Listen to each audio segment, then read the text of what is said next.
நம்மளே ஒரு கிளினிக் வச்சுட்டா எப்படி? சூப்பர். சரி சரி சரி, வீட்டில் வேற வேலைக்கு போகணும்னு சொல்லிட்டு இருக்காங்க. வேலைக்கு போறதுலாம் அந்த காலம். இந்த காலத்தில் மற்றவங்களை ஏமாற்றி தான் வாழணும். நம்மளுக்கும் ஒருத்தர் சிக்காமலையா போயிடுவா ஆட்டுவான். சிஸ்டர்,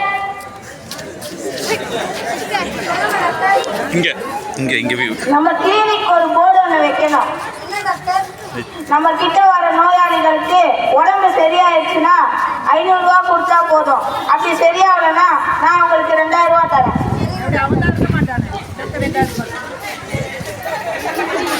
சரி, போர்டு கொண்டு வா.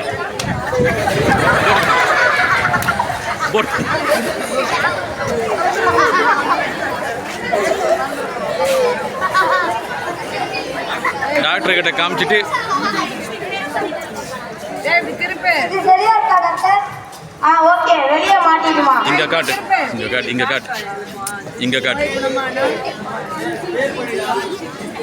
ஜில் கிளினிக்.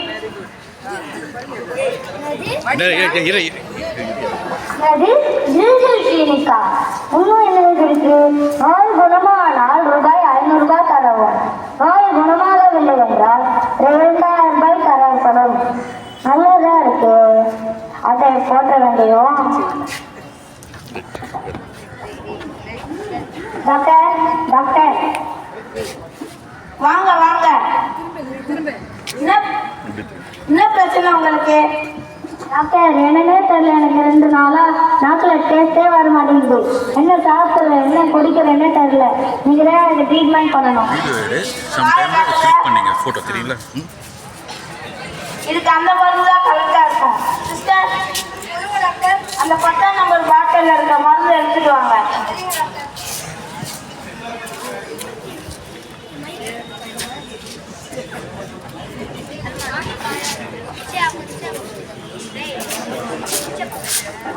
என்னது இது?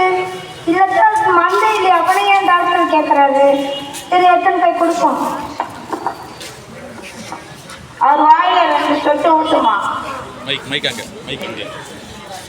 வாயை தரங்க. என்ன இது இவ்வளவு பெரிய பாதாள புள்ளியா இருக்கு? டாக்டர், இது மருந்து இல்லை, இது பெட்ரோல். பாத்தீங்களா? உங்க நாக்குல டேஸ்ட் தெரியலன்னு சொன்னீங்கல்ல, இப்ப தெரிஞ்சிச்சா? எடுங்க 500 ரூபாவை.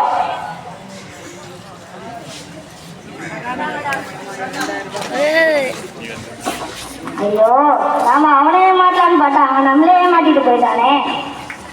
என்ன மச்சா பொழுங்குனே வர? நீ வேறடா, நான் ஒரு கிளினிக் போனேனா, அந்த கிளினிக் பேர் என்னமோ ஜில் கிளினிக்கா. என்னது ஜில் கிளினிக்? ஆமாண்டா. அந்த கிளினிக்ல ரொம்ப நோய் இருந்துச்சு. அங்க வர நோயாளிகளுக்கு நோய் சரியாயிடுச்சுன்னா 500 ரூபாய் கொடுத்தா போதும். அப்படி நோய் சரியாகலைன்னா அந்த டாக்டர் நம்மளுக்கு 2000 ரூபாய் தருவானா? நான் முதலே சொன்னேன்டா, ஏமாத்தி பழகாதுன்னு. கேட்டியா? அதெல்லாம் எனக்கு தெரியாது. அவங்க சென்று எப்படியாவது 2000 ரூபாய் ஆட்டையை போடாம விட மாட்டேன். மச்சான், நான் சொல்ற மாதிரி செய். அந்த 2000 ரூபாய் உனக்கு தான். நீ நாளைக்கு அந்த ஜில் கிளினிக்கு போய் எனக்கு ஞாபகம் மத்தியா இருக்குன்னு நீ போய் சொல்லு. அந்த 2000 ரூபாய் உனக்கு தான். நான் என்ன சாப்பிட்றணும், எனக்கு என்ன பண்றேன்னு எனக்கே தெரியலன்னு போய் சொல்லு. தேங்க்ஸ்டா. ஆனா இப்பயே போனா அவனுக்கு டவுட் வந்துடும். 2 வாரத்துக்கு கழிச்சு போகலாம். 2 நாட்களுக்கு பிறகு டாக்டர் வாங்க வாங்க.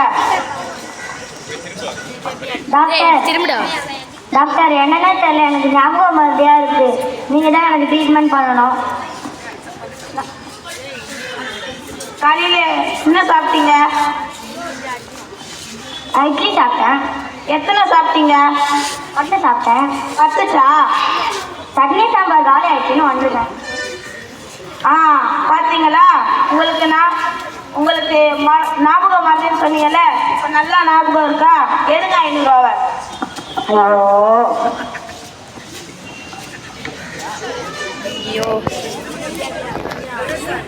ஐயோ, 2வது தடவை நம்மளை ஏமாத்திட்டானே.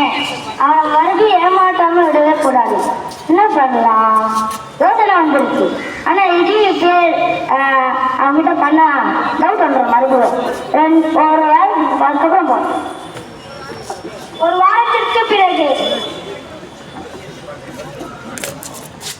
Doctor doctor. சிஸ்டர் யாரோ பேஷண்ட் வந்திருக்காங்க பாருங்க.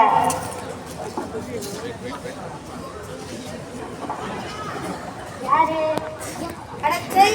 அடச்சை கை உடைய அண்ணன் எங்கெங்கயோ தர்றேன். சாரி, நான் டாக்டர் நினச்சி கை வச்சிட்டேன். என்னை மன்னிச்சிடு. உன் சாரி வேணும் உன் கூலிய வேணும். இவன் இங்கே டாக்டர் பாம்பு டாக்டர் அந்த கண்ணத்துல எங்கெங்கயோ தர்றான். சரிம்மா கோவப்படாத, அவரை கூட்டிட்டு வா. வாயா இங்கே. டாக்டர், நீங்க கொஞ்ச நாளைக்கு முன்னாடி கொடுத்த மருந்தால எனக்கு கண்ணு தெரியாம போயிடுச்சு. நீங்க தான் எனக்கு உதவி செய்யணும். என் மேலதான் தப்பு. நான் கொடுத்த மருந்தால தான் உங்களுக்கு இப்படி ஆயிடுச்சு. இருங்க 2000 ரூபா தரேன்.